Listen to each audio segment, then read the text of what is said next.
morning. My name is John Kershaw, and right now we're going to present to you the final requirement or the final exercise for event-driven GUI programming laboratory. Okay, so the exercise or the requirement actually asks for us to create a program that would, we'll just get that. Okay, that would create the program that would use mouse, menu, and timer events. Okay, so this one, it didn't really mention any specific application, so I decided to just create a game app, using Java. So this game app basically just clicks. Okay, it lets you to click a red rectangle or a red box, okay, as many times as you can within a specific amount of time. So the more times that you click it within a specific amount of time, every position for every position, then you'll have a score. Okay, and if you don't do that or you don't do anything, there's going to be a deduction on your score. Okay, so I'm going to discuss first how the app works, and then I'm going to also show you the code on the IDE. So on the application itself, okay, we have two application menu options. We have the game option and the about option. The game option has the selection to create a new session. Okay, and what it does is to basically select the number of players. Okay, and then of course it has the option to exit the game. The next option is the about, which has the instructions section. So it will give you basically the instructions on how the game will score and how the game runs. So you have 5 players in maximum. So you have an option to just select 1 player, 2, 3, 4, maximum of 5. And then every player will be given a specific amount of time, okay, to click the red box, the moving red box, as many as they can. Okay. And then, of course, one successful click will earn the player 1 point. And then there's going to be a -1 deduction, okay, a -1 point if they missed it. Okay, so let's say this is the red box and they click anywhere on the app, so that's -1. If they click outside the app, so meaning to say they clicked outside the app, okay, or if they didn't click anything, they didn't do anything with the mouse, okay, so that's -1. Of course, if you have 2 or more players, it would check all the scores, and whoever has a high score will win. Okay, so to test, let's start with the game with a new session. Okay, so if you notice, I didn't really choose a text box because that will create a possible error if the players would select 1 million players. Okay, that would take time. So I just decided to just use a maximum of 5 players and use checkbox, okay, so that they don't need to type anything. Okay. So let's say, for example, I have just 1 player and selected OK.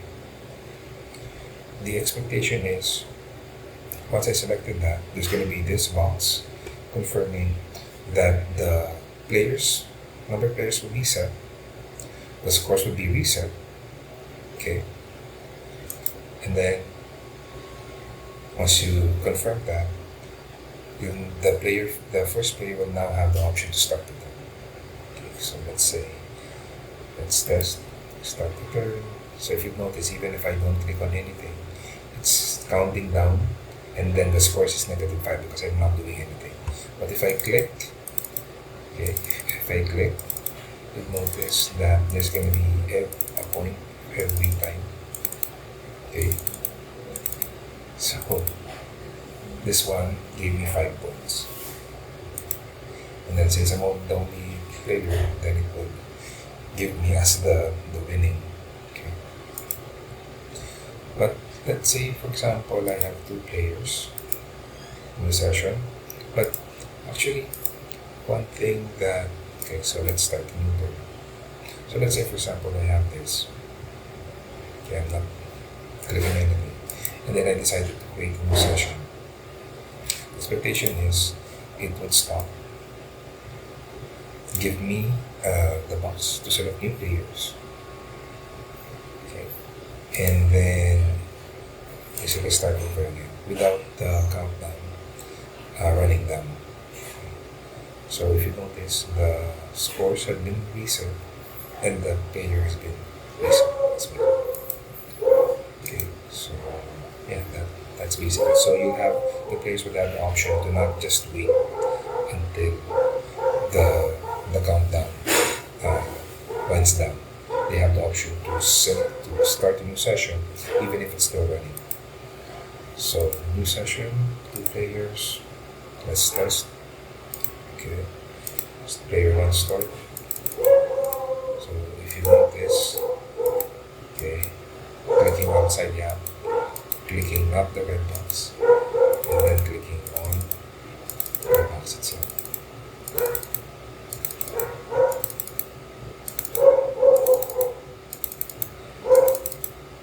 Okay, so I have 8 points. Player 2, start turn.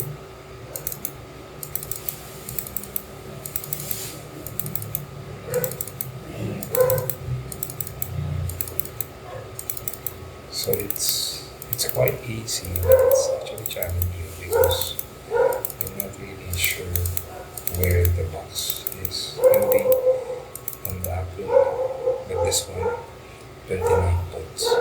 Okay, so if you notice, you have 29 points, player 2 wins. Okay, and that's basically it for the app. For the code, we used NetBeans IDE version 30. So this is the code itself.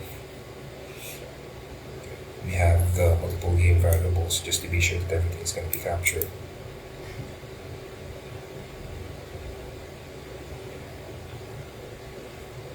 This is the code block to restart the game immediately or reset the game immediately even if a turn is running. The instruction text. Okay, this is for the mouse listener.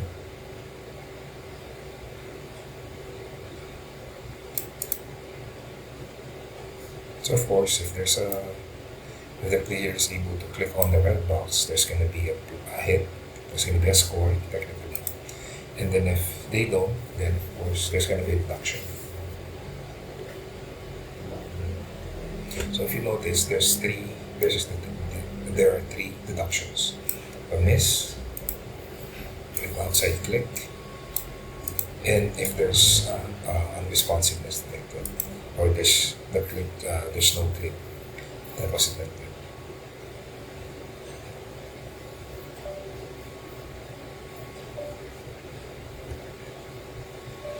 This is the loop for the players.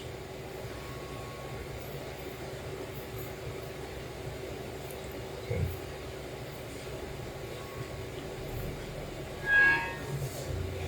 This is for the confirmation. Okay.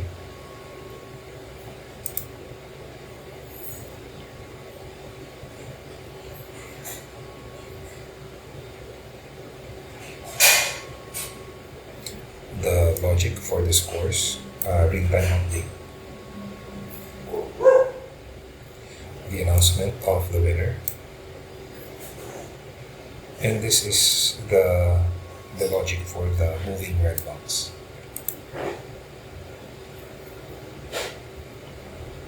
Okay, so as you can see,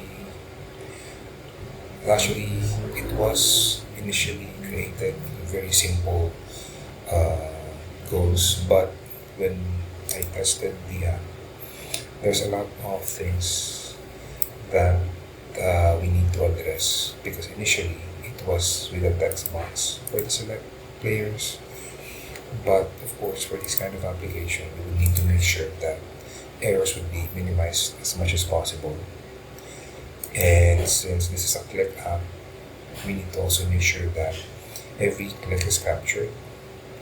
Okay, and everywhere that a click should not be detected, okay, would be disregarded. Okay, so that's it. Thank you for listening, and I wish you have a nice day. Bye.